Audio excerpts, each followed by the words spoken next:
Жарғын жарқыратып кеп тоқтай қалған машинаның көк жолағына көз түсіп кетті. Жүрегі тас төбесіне шыққаны.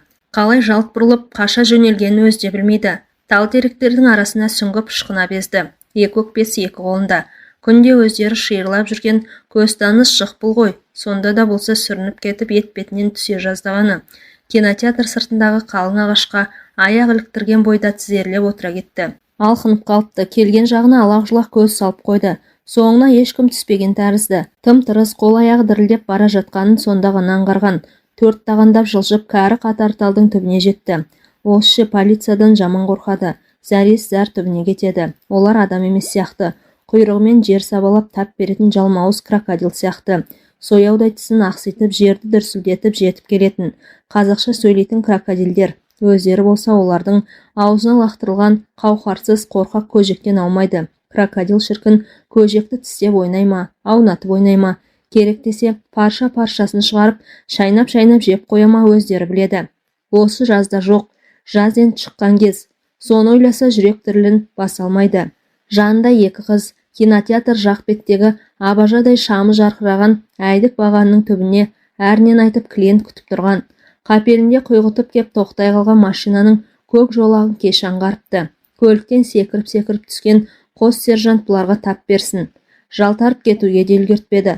Тырыстырып киген мини юбкамен қашу қайда? Адымын аштырмады. Содан бері көшеге мини юбка киіп шығуды қойған. Көк жолақты машина аудандық полиция бөлімшесіне екпіндеп келіп тоқтады.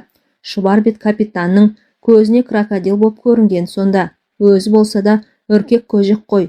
Іші мұп-мұздай боп, қолқа жүрегі қалтырап ала жөнелді. Бұлардың қарсы алған капитан крокодил міз баққан жоқ. Көздерімен жер шұқып тықшия қалған үшеуін ішіп жеп бас аяғын тінти қарап, бір уақ отырды да документіңді әкел деп барқ етті. Шетте тұрған бұған бұйырып, жоғалтып алғам. Даусы жердің астынан шыққандай өлімсіреп естілді. Өтірік айтасың, кім атың?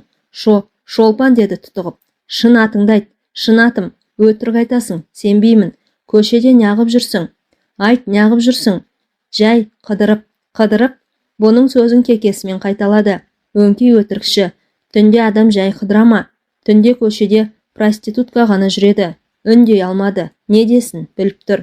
15 күнге бич приемникке қамаймын. Ағатай, көзінің жасын көлдетіп жылап жіберді.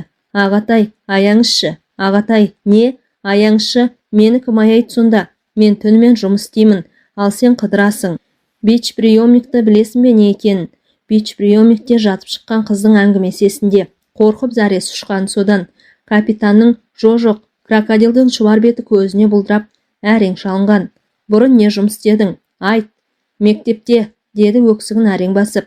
Мүмкін тәрбие завучы болған шығарсың. Басын шайқады. Енді не? Әннен сабақ бердім ағатай. Әншімін де, бәсе, басын шайқап қойды. Әй сендер, сержанттарға айқай салды. Анау-мынау емес, ұстағандарың әнші екен деді, мысқылдап. Әнші болсаң онда ән саласың деді. Енді бұған бөкпен бетін бұрып. Босаттым сосын, шын сөзім. Капитан өтірік айтпайды. Қане баста. Көзі жыпылықтап қатты дағдарған. Ал баста. Босатам. Аспанға қараймыңды айт. Қайтерін білмей буылға бөгелді. Айта сал Шолпан деді. Жанында тұрған Райхан сыбырлап. Қоя берем деп тұр ғой. Қане бастай ғой деді. Капитан бұл жолы жылы сөйлеп. Аспанға қараймын. Дір-діреткен еріне жуыспады. Көңілді айт, міне былай. Барқырап өзі шырқап кетті. Аспанға қараймын, жұлдызды санаймын деп қосылды Шолпан, даусы қалтырап, іші удай ашып бара жатты. Көзінен ытқып-ытқып жас парлады. Сен жоқсың арайлым деп, жалғадағы капитан бөлмені басына көтеріп, мен сені сүйемін, мен сені қалаймын. Тас еденге өкшесін қадап, тарсыл-тұрсыл биге кіріскен шұбар беттің түрі жаман. Мен сені сүйемін, мен сені қалаймын. Браво деді ән аяқталған соң қышқырып. Аға енді жіберіңізші, жібересіз бе деді. Кемсеңдеп әрең сөйлейді. Жіберем. Капитан екі айтпайды. Кісі аяғы басылсын, бізді де тексеретіндер көп. Анда барып отыра тұрыңдар деп, дәліздің түкпір жағына қарай иек қақты. Сержант апарыналарды. Сержант үшеуін 3 камераға бөліп қамады. Кетіп бара жатып, қорықпаңдар, қазір босатады деді жұбатып. Көп күттірген жоқ. Есіктің сықыры естілді. Капитан екен. Крокодилға жемтігінің әлсіз бұлқынғаны қызық сірә. Бірден қылықтып жібермей, жанына жақын отырып, ап-ауыр қолын иығына салды. Түннің бір уағында мылжа-мылжа болған бөксесін әрең итеріп, жалдамалы пәтеріне қарай сүйретіліп кетіп бара жатты. Таң бозарып батқанша көзінен жас тыйылмады. Сосын ұйысып өскен қалың ағаштың қараңғы түкпірінен біреудің бері беттеген аяқ дыбысы құлағына шалынғанда жүрегі тарсылдап кетті. Жанарына жас толып шыға келіпті. Төңірек түк көрінбей толқып ала жөнелді. Ойына бірден түскені Зарина айта беретін әлгілер, наша шегетін қояншықтар. Зарина көрген олардың көресінді. Қолына бір түспе, түссең тындым дей бер деп, өлгеніне қарамайды деп көзінің жас көл болып жеткен бірде. Әлі құрып отырған орнынан қозғала алмады. Кәрі қараталдың қожыр-қожыр діңіне жабыса түсті. Ана болса ат көпір жапырақты сылып-сылып кешіп бері салып келеді. Одан арғын ойлауға дәті бармай, іші жидіп бүкшие берген. Бір сәт аяқ дыбысы сап тыйылып, төңіршіктің шиғалсын. Қараса, тайыншадай төбет қарсы алдында тұр. Дорбадай тұмсығын көкке көтеріп, маңқия қарайды. Құлағы жырым-жырым, езуі тілім-тілім, төбе шаш тік тұрды. Иегіне ие бола алмай, тісі тісіне тиіп, сақалдап барады. Көзін айралсашы, арс етіп бассалар сәтін зәресі қалмай күткені. О тоба, бір қараса төбе шіркін бұрылып алып жөнеліп бара жатыр. Артқы ақсақ аяғы жапырақ шашып шойнаң-шойнаң. Тамағына кептеліп тұрған қалған түйін лезде тарқатылып, солқылдап жылап жіберді. Ұзақ жылады. Көзінің жасы таусылып, өксігі басылған соң ғана сүйретіліп орнынан тұрды. Үсті басына жабысқан шөп шаламды керенау қағып кинотеатрды айналып өтеп, жалғыз аяқ бетон соқпақ тапқан.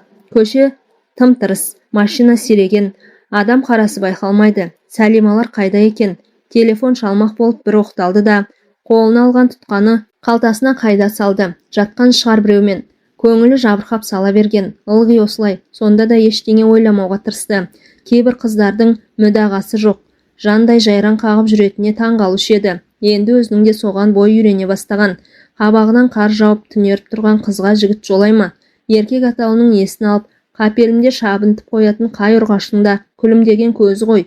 Әйтпесе ұрғашыдан ұрғаштың артық жер қайсы. Нәпсісін ауыздықтай алмайтын еркектерді болса да жек көрді. Сондай өзімшіл олар. Өзіне келгенде олардан өткен өлермен жоқ. Күйті келген бураша, ойындағысын орындап олжасын рахаттана таптап, бітіремейінше тағат таппайды жек сұрындар. Олар үшін сен адам емессің. Ақшаға сатып алған тірі ойыншықсың. Әр ретте қирап қайтатын содан. Бір қайран қалатыны, өзге дүниені ұмытып, өліп өшкен немелер үстіңнен аунап түскен бойда жаңағы бұзып жарған арыннан жұрдай болып шыға келетіні. Жынынан айырылып, молда болып омалып қалады. Олардың бозарған көздерінен сол кезде өкінішті ғана көресің. Соңғы кезде кинотеатрдың қарсы бетіндегі жазды кафеден арзан арақ алып, шетін әдет тапқан. Жер боп тапталған көңілін солай аулайды. Осы жаңа ғана бес бересі, алталасы жоқ бұрын соңды танымайтын адаммен жаны қаламай тұрса да, тақым түйістірген, жиркенішті сәтін аз уақытта болса да ұмыттыратын осы кафе. Не ішесің? Шай әкелейін бе деді. Жанына жетіп келген даяшы қыз. Ал жапқышының кең қалтасынан суырған қағаз қаламын оңтайлап. Арақ әкелші, 200 грамм. Сосын тани әкелейін. Сосын болды, бір бәліш қоса салшы. Арақ құйып әкелуге кеткен даяшы қызды күтіп отырып, көше жағалай өскен тал теректің көз деміне тоналып, азып тозған кейпіне назар ауды. Жырым-жырым боп сарғайып тозған дертті жапырақтар желге ұшып, бейберекет шашылып жатыр. Осында алғаш келгенде дақ түспеген балғын жапырақтар да жап-жасыл боп жайнап тұратын. Оңаша жалғыз қалғанда ойлап кетсе, күнде бір оқиғамен жазды да таусыпты. Жаздан соң түскен мына күз тағы қандай теперіш көрсетер екен? Ойлағысы келмейді. Ойлап қайтеді. Өзгертетін не бар содан? Бүгін қалай болса ертеңде солай. Өз талай рет таланды. Өзгенде қан қақсатқан кезі көп. Ондайға еті өліп кеткен. Өшіп жалғыз жарым жаяулатып жететін жуас жігіттерден алады. Масаң болса тіпті алақай. Әуелі ақшасын алып, дайын таксимен пәтерге бастайсың. Қайдағы бір құдай атқан қалтарысы көп қараңғы көшеге апарасың да, өзің түспей, әуелі әлгіні түсіріп тастап, өзің сол келген таксимен қайқайып бір берерсің. Нәпсінің дегенін қылып ақыл есінен айырылып келген әлгі албасты солайша қараңғыны қармалап қала береді. Не болмаған бұл жерде бәрі болған. Даяшы қыз үстел үстіне мойнын қылқитып графин әкеліп қойды. Шолпан оның қылқиған мойнынан қысып ұстап, стақанға толтыра арақ құйды. Түбіне үңіліп сәл отырды да, екі саусағына қыстырған стақанды еріне тигізді. Танауын тыржитып басын шайқады. Содан соң ғана біреу зорлап қоймағандай сыздықтатып іше бастады. көкірегі кеңейіп, колледж бітірген кезін ойлағысы кеп кетсін. Қандай күшті сол кез. Қазіргі өмірі күндіз теміржол бекеті маңындағы індеге-шиндеге шүйлерде тығылып жатып, түн баласы көшеге өріп шығатын қыздарға ілескен қазіргі өмірі. Тіршілігі қас қарая басталып, қараңғыда көп жортқасын ба, жарықты да жатырқайтын болған. Күллі дүние тек қара бояудан ғана тұратын сияқтанды содан бекен. Қазіргі өмірінің суретін салу қажет болса, аппақ парақты қазанның түп күйесімен баттастыра салда жетіп жатыр. Ақты қарамен бояу қандай тез, түк қиын емес. Екінші стақанды бұл жол үстел үстінен асығыс жұлып алып, шімірікпестен сіміріп салды. Кафеден шыққанда байқағаны көшенің қап-қараңғы екені. Шам атаулы түгел өшілген. Өшсе өшсін, дүниенің жарығы неге тегіс өшіп қалмайды маған десе. Аялдама жанында қарауытып такси тұр. Таныс такси. Анада өзін орыс клиент алғанда қонақ үйге жеткізіп салған. Тағы қанша мініп еді, ұмытыпты. Әйтеуір бірер мәрте отырған. Бұлай жаман кісі емес. Әне бір жыламықай таксист сияқты аузына келген ноттап мазаңдалмайды. Ағай деді, терезеге жүзін тақап. Қайда барасың? Танымай қалдыңыз ба? Такси таныс. Қарасам сіз. Қайдан көргенімді ұмытып тұрғанмын. Шынымен танымадыңыз ба? Еркінси сөйлеп ішке басын сұқты. Есіме түспей, онда да осы арада тұр едіңіз. Кәпірмен жатқанша асылып өлгенің жақсы деп ұрсып едіңіз ғой деп, машинаға баса көктеп отырып жатып. Тізем талып кетті ғой. Сәл демалып алайыншы. Темекі шексе бола ма? Болмайды деп тыйып тастады таксиші. Өртейсің, адал ақша тауып жүрген жалғыз көлігім. Қойыңызша, сонда біз ғой арам ақша тауып жүрген. Сіз білмейсіз мен жағдайымды. Қалай білмеймін, білем. Жұмыс жоқ, ақша жоқ, сылтау сол. Басқа не? Бәрібір түсінбейсіз деді. Терезеден әлдеқайда тесіле қарап отырып. Жазықсыз сотталды. Күйеуімді айтам, 17 жылға. Жақ болып төбелескен ғой. Біреу өлген екен. Соны Мараттың мойнына іліп жіберді. Күйеуім ғой. Сосын түрме. Мені жұмыстан қысқартты. Атам директорге өгізше шайбат етіп мектепке тұрғызып еді. Директорге берем деген өгізше сотқа бұйырды. Сосын директор қайтсын мені сылтау тауып лақтыра салды. Не күйеу жоқ, не жұмыс жоқ. Қалдық солай. Белгілі история деді таксиші мырс етіп. Шолпан оның бұл сөзіне ренжіп, үнсіз отырып қалды. Бұларға айт не айтпа не. Бәрібір бір сорт. Аудандық білім бөлімінен беті қайтып, жабығы шыққан еді. Станция басында Зарина ұшыраса кеткені. Оқуға бірге барып түсе алмай қалған қыз. Бірінші емтиханынан ақ тоңқалаң асқан. Алматы жаққа кеткенін біледі. Кейінгі тіршілігінен хабарсыз. Алматыда жұмыс бар ма деді. Сыр тартып, табылады деді жымың-жымың күліп Зарина. Барасың ба? Алматы көрмеген қаласы. Келді көрді. Ал енді не істейміз деп сұрады. Құрбы қызға үміттене қарап. Сенерде, сүйенерде жалғыз Зарина. Қайдан білейін, іздеп көр. Қайдан іздейді, қалай іздейді, білмейді. Зарина болса кеш түсе аттанып бара жатады да, түн ауа сүлелеп шаршап оралады. Ақша келеді. Не жұмыс істеп жүрсің деп қызға сұрайды бұл. Түнгі жұмыс, табылса тайынбақ емес. Соны сен білмей-ақ қойшы, айтсай, кейін деп тайсақтайды Зарина. Бірде түнгі жұмысынан көңілі оралды, әндетіп жүр. Аузынан арақ есімін күйді. Менің не істеп жүргенімді білгін келеме Шолпан деді. Орындық арқалығынан қармай ұстап тұрып. Айтайын, шай әкел шәуелі. Ал айт дейді бұл шайнекті үстел үстіне қойып жатып. Жұмыс вокзалда. Ал айттым. Қандай жұмыс деп сұрамайсың ба? Иә, қандай, сауда істеймін. Не сатасың сонда? Мына өзімді сатам деп көкірегін сұқ саусағымен нығырлап, нұқып қойды. Басқа не бар менде сататын? Сенер сенбесін білмей Зарина аңтарыла қараған. Сенейін десе санасына симайды. Сенбейін десе, ақша тапқың келе ме? Ақша тапқың келсе ер соңымнан. Апарам. Маған қарағанда жастаусың, әдемілеусің, өтемдісің, фигураң қандай.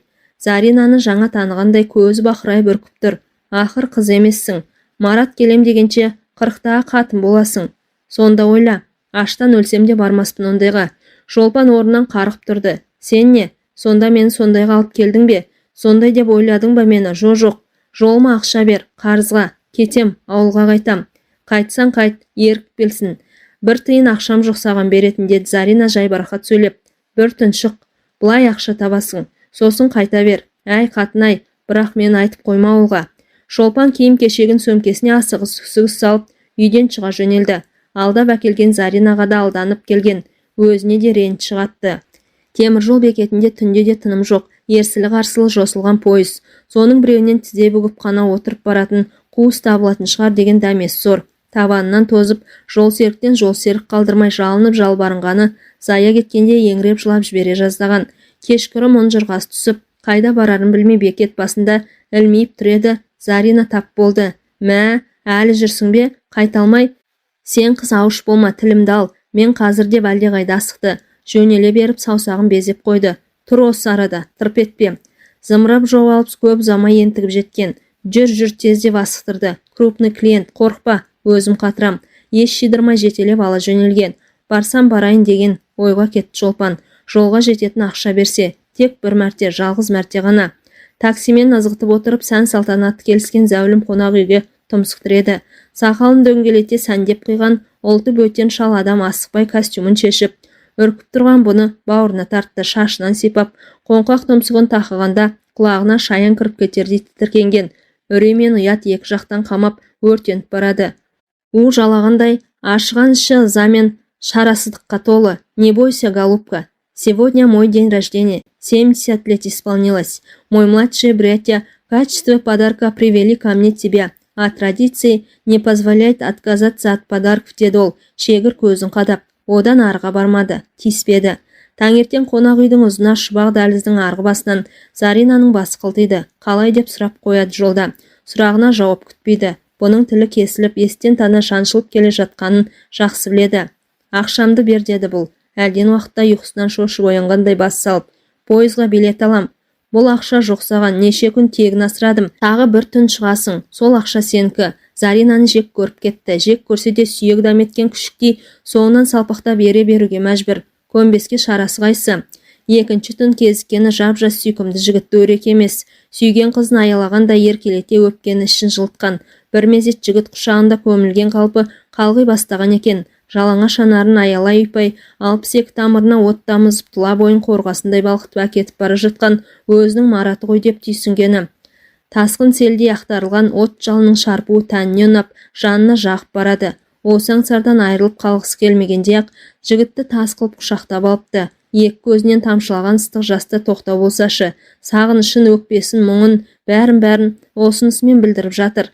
Кетесің бе тағы дейді, ұйқысыраған күйі бұлдырлап сөйлеп, кетпеш, тастамаш мені, ала кетші, бірге барам. Қалмаймын сенен, сүйем сені. Сен де сүйесің ғой, айтшы, сүйемдеші. Марат жауап қайтпады, үнсіз. Неге үндемейсің? Селт етіп есін жиып алса, ләззаттың тәттуын таттырып жатқан өзінің Марат емес, атын да затын да білмейтін мүлдем бөтен біреу. Бөтен біреу болса да, әлгі бір сезім жүрегін ауық-ауық қытықтай берді. Мынау түндегі жұмысыңа деп Зарина алдында тұтас 10 мыңдықты тастай салғанда, біресе сол сезімге шідірленіп, біресе өзінен өзі үркіп, әрі-сәрі жұмбақ күй кешіп отыр еді. Ақшаға қолын созар созбасын білмей, бір сәтте аңтарылды. Заринаның сезім-пезіммен шаруасы қанша. Әй қатынай, маған серік боп, әлде жүре тұрсаң болатын еді ғой. Үгіттей бастаған. Немене, бір түнде осынша ақша табар медің ауылда. Шолпан тұтас 10 мыңдықты алақанына қысып ұстап, оның сөзіне құлақ салмай заттарын жинастыра бастады. Айтқан тілді алмадың ау, кел онда. Айырылысар алдында шампанский ішіктеп керует астынан нән бөтелке алып жатып, мен немене жетіскеннен жүр деймісің вокзалда. Жоқ, осы Заринаны шын аяды ма? Ұсынған бокалын кері қайтар алмады. Пойызға билет алатын ойлап, қуанғаны да бар. Бокалды басына бірақ көтерді. Шара буыты тұла бойына жайылған сайын, кеше түн сезінген сағыныш санасын шырмай берді. Өзінің осы қылығына өзі қайран. Атаңның басына күліп отырсың ба сен қыз деген. Заринаның кейіген сөзіне елегенде жоқ. Үшінші түн кездескені, алайда ол болмай шықты. Төртінші, бесінші, одан кейін де аспанға ұшып кеткендей ұшты күйлі жоғалған. Бірінші Алматы жақ осы деп ренжіген таксиші ойын бөліп жіберді. Центрге қарай клиент шығуы қиын. Шолпан тіл қатпады. Рұқсат сұрамай-ақ бықсытып шылым тұтытып жатыр. Қырсық шалған күн болды деді сосын күбірлеп. Таксиші оған көзін көлденең тастап иек қақты. Тағы не? Полициядан қорқып талдың арасына тығылдым отырдым. Значит, басқа жұмыс табу керек. Не жұмыс бар мен істейтін? Базарға бар, сауда қыл. Сауда? Қорқам саудадан. Жұрт істеп жүр ғой. Қанша ақша керек екен оған? 200 мыңдай жетіп қалар. Банкрот болып қалсам қайтем. Онда қайтып келетін жерің тұр ғой. Әлі біраз жүре тұратын шығармын. Жас өміріңді қорғылып па? Өмір қатырасыз. Мен баяғы мұғалім Шолпан емеспін. Мен басқа жезекші Шолпанмын. Өмірден өз орын таба алмаған. Қой айтпай үйтіп. Енді маған бәрібір. Торығып қолын сілтей салды. Оң жақ беттегі жыпырлаған жер үйлер арасынан қараңдаған біреу бері беттеп келді де, күткен біреуді бардай сексиіп тұрып қалды. Жүргінші ме деп үміттенген таксишінің жағып сөндірген жарығына шағылған жүзінен көше бикештерінің бір екені аңғарылды. Өлә, Шолпанның даусы оқыс шықты. Айман ғой мынау. Кім ол? Айман деген әпкем, шелек жаққа тұрмысқа шыққан әпкем. Масқара, о да осында ма не? Әпкең болса шақыр бері. Қалай шақырам, ят қой. Ятың кеп қалды, шақыр. Әне, ол да жалғызсырап тұр, қорқып тұр. Таксишіге бір көше бойлап, теңселген әпкесіне бір қарап, еш шыққан Шолпаңда өң жоқ. Теміржол бекеті жақтан бір машина жылжып келіп, Айманның тұсына тізгін тартты. Көліктен түскен жігітпен Айманның сөйлескен дауыстары құлаққа еміс-еміс естіледі. 1 сағатқа 5 мың, 3 мың, жоқ 5. Давай, анау шап беріп Айманның қолын қайырып, көлікке қарай тыпырлатып сүйрелей жөнелді. Тиісіп атыр, деді Шолпан үрейленіп. Шыдамай тысқа атып шықты. Әй деп айқайлап қалды. Тиіспе оған. Даусы шырақшақтанып естілді. Тиіспе, полиция шақырам. Анау қалт тұра қалып Айманды тастай сала көлікке сүңгіді. Айман, деді дауыстады Шолпан. Бері кел. Бекеш өзін құтқарып қалғандарға қарай емпеңдей жүгірді. Шолпанбысың? Мен ғой, мен. Отыр таксиге. Неғып жүрсің? Жеті қараңғы түнде. Өзің неғып жүрсің? Екеуі де сұраққа жауап таппағандай мұрындарын шып-шып тарта берген. Таксиші екі қызды оңаша тастап тысқа шығып кетті. Мына кісім кім, деді Айман. Сәлден соң есін жиып. Таныс таксист. Шолпанның қыстыққан даусы әрең естілді. Жаңа кафеден шықтым, жұмыстан. Мен де кафедемін. Ыдыс жуам. Қай кафе? Ана жақта, дей салды Айман, егімен сырт жағын меңзеп. Алматыға қашан келдің? 1 апта болды. Ауыл аман ба? Аман ғой. Осыдан соң екеуінің де сөзі таусылып тым-тырс болып қалды. Қараңдаған екеу көшені қиғаштай кесіп өтіп, бері беттеп келеді екен. Тыста сексиіп тұрған таксишіге жақын келіп, такси ма деді. Иә, такси керек пе? Қыз керек еді. Әні, отыр екеу, бар да сөйлес. Біреу терезеден үңіліп, қыздар халдерін қалай деді. Халдің несін сұрайсың дегенде екі қыз жорықшы жігіттерді жақтырмай жаутаң-жаутаң қарасты. Саунаға заказ беріп қойып едік. Жүріңдер, қанша дейсіңдер, алдын ала төлейміз, деді. Екіншісі сөзге араласып. Қыздар үрпейісіп бір-біріне жабыса түсті. Үн қатпады. Неге үндемейсіңдер, қорқып отырсыңдар ма? Қорықпаңдар. Біз екеуміз ғанамыз. Басқа ешкім жоқ. Шолпан оның даусынан таныды. Әне бір кезде өзінің Мараты боп елестеп, сағыныш шырының таңдайына тамызып кеткен баяғы жігіт. Содан бері 5 ай, жоқ 6 ай уақыт өтіпті. Ұшты күйлі жоғалып кетіп еді. Кеудесі алай түлей. Жүрегі дүрсілдеп қоя берді. Өзінің әркімге бір сатылатын мүлік емес, сүюге жаралған әйел затынан екендігін сезді. Аузына сөз түспеді. Көзінен көзін ала алмай қарап қалыпты. Кенет Айман оларға өшіге қарап, құрыңдар әрі деп долдана бақырып қалды. Содан соң сіңілсін бауырына басып, ботадай боздап жылап жіберді. Әңгіменің соңы.